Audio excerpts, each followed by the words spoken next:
लिए बहुत महत्वपूर्ण है। आज छत्रपति शिवाजी महाराज के माताश्री मां जीजाबाई का भी आज जन्म दिवस है। हिंदू हृदय सम्राट, युवाओं के प्रेरणा स्रोत स्वामी विवेकानंद जी का भी जन्म दिवस है। और आज से केवल 10 दिन में अयोध्या में भव्य राम मंदिर का प्रतिष्ठापन भी होने वाला है। इन तीनों कारण के लिए आज के दिन अत्यंत महत्वपूर्ण। आज के इस युवा समागम कार्यक्रम के मंच पर उपस्थित बिहार प्रदेश के भारतीय जनता पार्टी के ऊर्जावान और प्रदेश यशस्वी प्रदेश अध्यक्ष सम्राट चौधरी जी, युवा मोर्चा के यशस्वी प्रदेश अध्यक्ष भरतेंदु जी, भारतीय जनता पार्टी के वरिष्ठ नेता, केंद्र सरकार में मंत्री और जिनके भाषण, जिनके बयान को दूर कर्नाटका में भी नौजवान देखते हैं, ऐसे गिरिराज सिंह जी, पूर्व केंद्र के मंत्री, पटना के लोकप्रिय सांसद, और अद्वानी जी के रथ यात्रा के संदर्भ में मैं जब युवा मोर्चा के एक छोटे कार्यकर्ता के नाते पटना आने का सौभाग्य मिला था, तब से जिनका आशीर्वाद मुझ पे मिल रहा है, ऐसे आदरणीय रविशंकर प्रसाद जी, भाई नितिन नबीन जी, नंदकिशोर जी, भिक्कू भाई जी, मंच पर उपस्थित विजय कुमार सिंह जी, शहनवाज हुसैन जी, मंच पर उपस्थित भारतीय जनता पार्टी के सभी नेतागण और बिहार के कोने कोने से इस कार्यक्रम के लिए आए हुए युवा मोर्चा के सभी अपने कार्यकर्ता बंधुगण, आप सबको मैं हृदय से बहुत बहुत स्वागत और अभिनंदन करता हूं। साथियों, हम सब भारतीय जनता पार्टी के कार्यकर्ता हैं और मुझे युवा मोर्चा के कार्यकर्ता होने के लिए, इस कारण के लिए मुझे गौरव होता है क्योंकि देश में एकमात्र ऐसा पॉलिटिकल पार्टी है जहां सामान्य परिवार में भी पैदा होने के बाद आप सांसद भी बन सकते हैं और कम उम्र में आप पार्टी के युवा मोर्चा के राष्ट्रीय अध्यक्ष भी बन सकते हैं। ऐसे पार्टी का, ऐसे युवा मोर्चा का हम सब हिस्सा है। इस पार्टी ने मेरे जैसे सामान्य कार्यकर्ता में तेजस और ओजस को ढूंढा, पर आरजेडी जैसे पार्टी में लालू जी सिर्फ उनके बेटे में तेजस और ओजस को देखते हैं। ये परिवारवादी पार्टियों के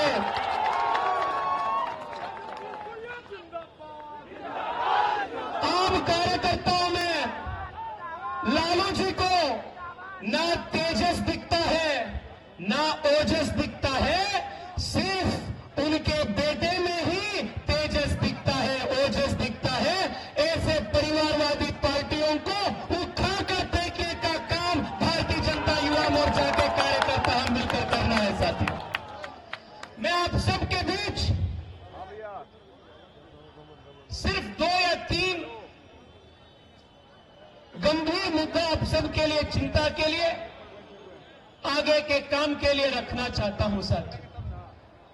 साथियों, आप जानते हैं मैं कर्नाटका से आता हूं, बेंगलुरु से आता हूं, और जब से मैं कॉलेज में जा रहा था और जब वकील के नाते मैं कुछ कॉर्पोरेट कंपनीज में काम करता था, हजारों संख्या में बिहार से आए हुए युवा मेरे साथ कॉलेज में भी पढ़ते थे, बेंगलोर के अलग अलग कंपनीज में, सॉफ्टवेयर में, अलग अलग कंपनीज में आज काम भी कर रहे। इतने बड़े संख्या में बिहार के युवा शिक्षा के लिए, रोजगार के लिए क्यों बाहर जा रहे हैं? ये पलायन दशकों से क्यों चल रहा है? आज जब पूरे देश मोदी जी के नेतृत्व में आर्थिक प्रगति हासिल कर रहे हैं,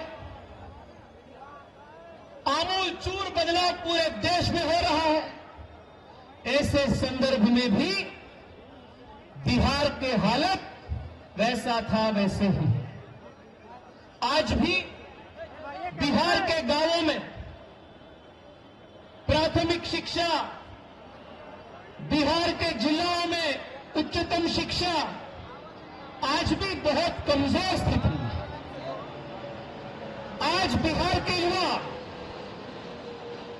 5 साल में डिग्री पाते हैं, बाकी प्रदेशों में आपको 3 साल में डिग्री मिल देते हैं, पर यहां 5 साल के डिग्री पाने के बाद भी वो डिग्री सर्टिफिकेट का कुछ वैल्यू नहीं है। वो डिग्री सर्टिफिकेट लेकर आपको किसी जगह पे काम, रोजगार कुछ नहीं मिलता है। 5 साल तक युवाओं का जीवन बर्बाद हो रहा है। इस प्रकार का शिक्षा व्यवस्था या नीतीश और तेजस्वी के राज में यहां चालू है।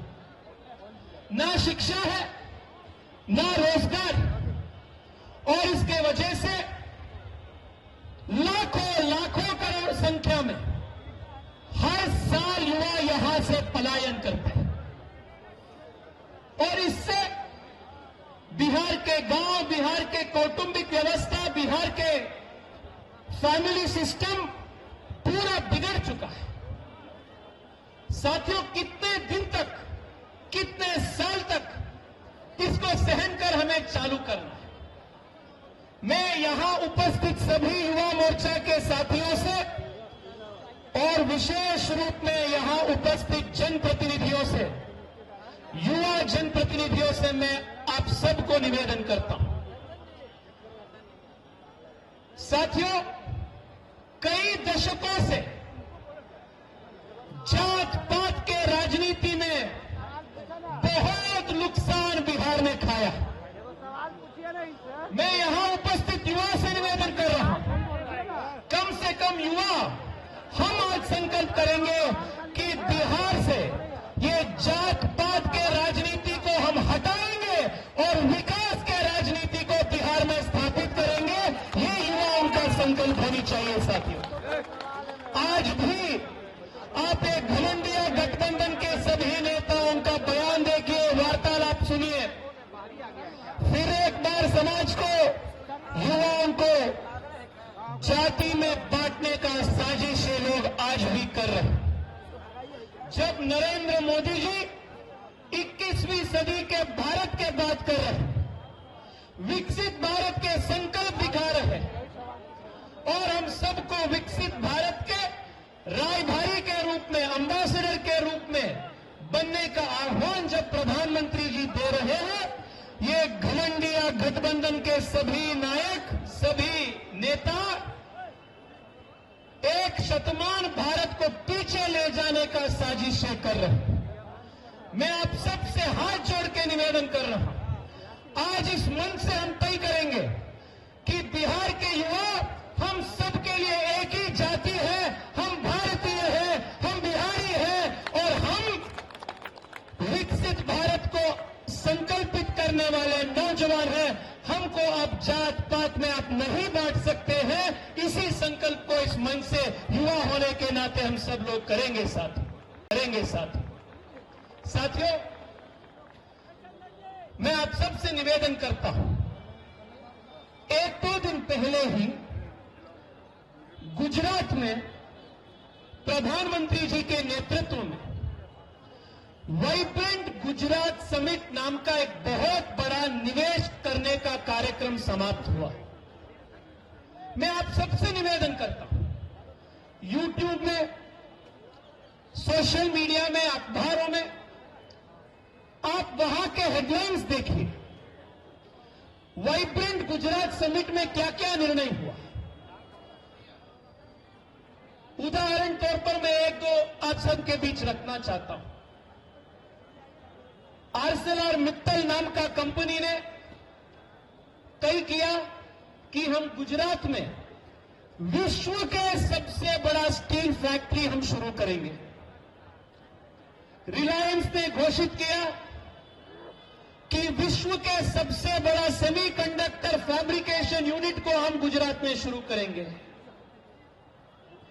यूएई से जो प्रधानमंत्री आए थे, दुबई से प्रधानमंत्री जो आए थे, उन्होंने घोषित किया कि गुजरात में 50 लाख युवाओं को रोजगार देने के लिए हम निवेश डालेंगे। लगभग 50 लाख करोड़ रुपए का निवेश सिर्फ 3 दिन में वाइब्रेंट गुजरात समिट में ये मेमोरेंडम ऑफ अंडरस्टैंडिंग साइन हो गया। ये गुजरात का हेडलाइंस है। और आज आप बिहार का हेडलाइंस देखिए। बिहार के न्यूज़पेपर, बिहार के अखबार आप जब ओपन करते हैं, क्या हेडलाइंस आते हैं? वही जात पात की राजनीति, वही शराब माफिया, वही डकैती, वही जंगल राज। आज भी बिहार में, बिहार के अखबारों में इसी प्रकार का न्यूज आ रहा है।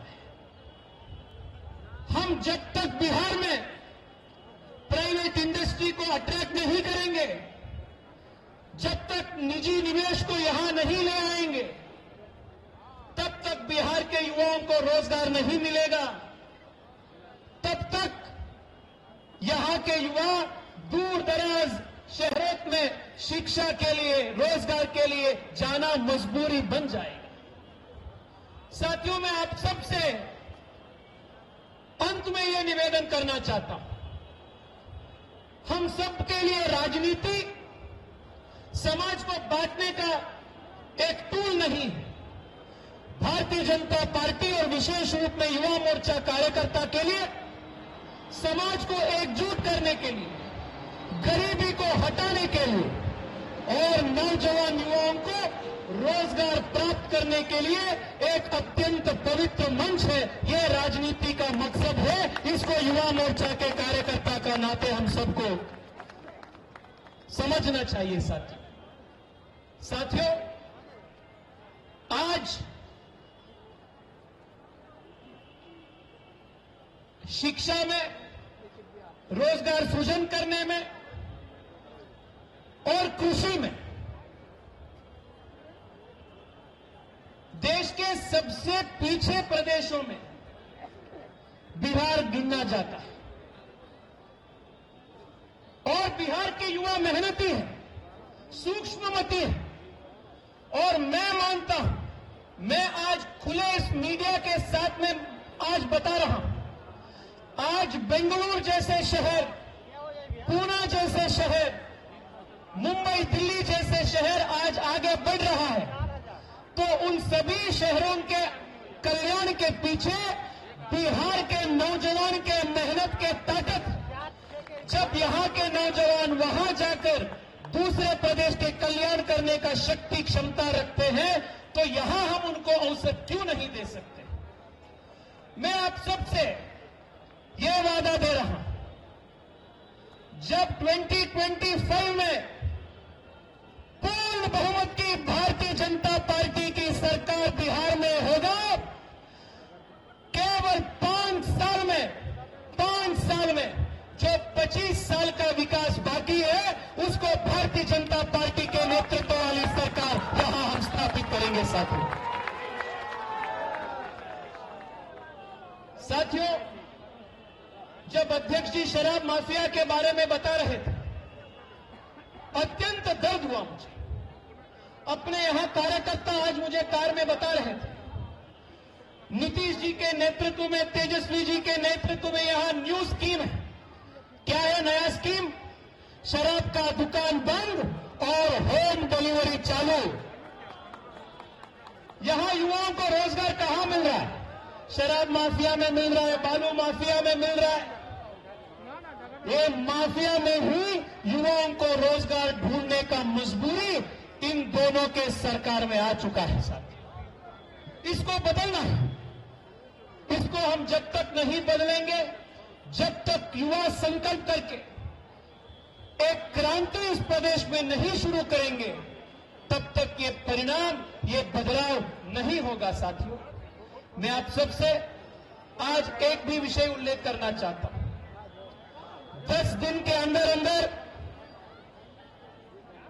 स्वामी विवेकानंद जी जो आशय किए थे हिंदू पुनरुत्थान का, सनातन धर्म के पुनरुत्थान का, उसी आशा को नरेंद्र मोदी जी के सरकार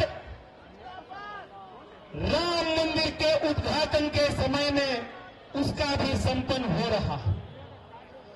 पूरे देश 22 को दीपावली मनाने के तैयारी में है। आप तैयारी में है ना? 22 को सचमुच में दीपावलियां मनाएंगे ना? ऐसे संदर्भ में एक घमंडिया गठबंधन वाले राम मंदिर के प्राण प्रतिष्ठापन कार्यक्रम को ये बहिष्कार कर रहे हैं।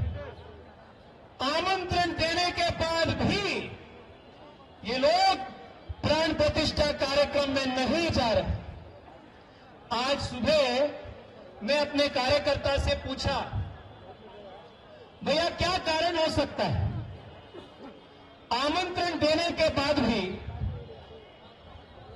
ये घमंडिया गठबंधन वाले ये प्राण प्रतिष्ठापन कार्यक्रम में क्यों नहीं जा रहे? मैं अपने बिहार के कार्यकर्ता से पूछा और तुरंत उन्होंने मुझे बोला, भूत पिशाच निकट न आवे, महावीर जब नाम सुनावे।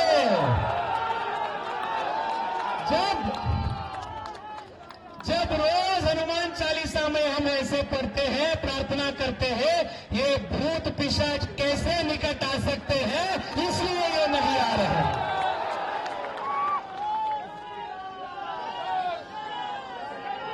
साथियों, मैं आप सबसे अंत में इतना ही निवेदन करता हूं। आज स्वामी विवेकानंद जी के जन्म जयंती पर बिहार के युवा एक अत्यंत पवित्र संकल्प हम ले रहे हैं। क्या है संकल्प? बिहार का आमूल चूर परिवर्तन, यही बिहार के युवाओं का आज का संकल्प है। ये आरजेडी जैसे, जेडीयू जैसे परिवारवादी भ्रष्टाचार पार्टी को हम बिहार से उखड़ कर फेंकेंगे और यहां विकासवादी भारतीय जनता पार्टी को, नरेंद्र मोदी जी के नेतृत्व वाली पार्टी को यहां स्थापित करेंगे। और इतिहास में बिहार का जो स्थान था, ज्ञान के गंगोत्री, मंडन मिश्रा जैसे विद्वानों की भूमि, लिच्छवी गणराज्य के, गणतंत्र के, प्रजातंत्र के जन्मभूमि, ये जो गतमान जो वैभव बिहार का था, वो गत वैभव को बिहार के युवा हम पुनः स्थापित करेंगे। यही संकल्प के साथ नरेंद्र मोदी जी के नेतृत्व में आने वाले चुनाव में बिहार के 4040 सीट में युवाओं के ताकत के आधार पर हम पूर्ण बहुमत वाली नरेंद्र मोदी जी के सरकार को हम पुनः स्थापित करेंगे।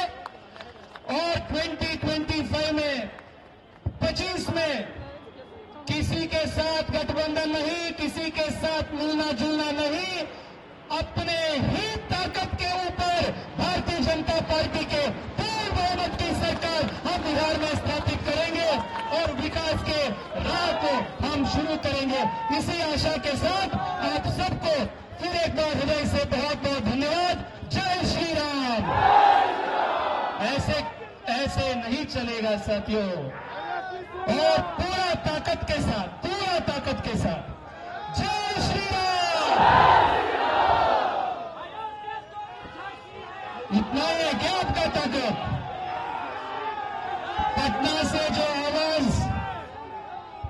यहां से जो आवाज निकलना है, अयोध्या तक पहुंचना है।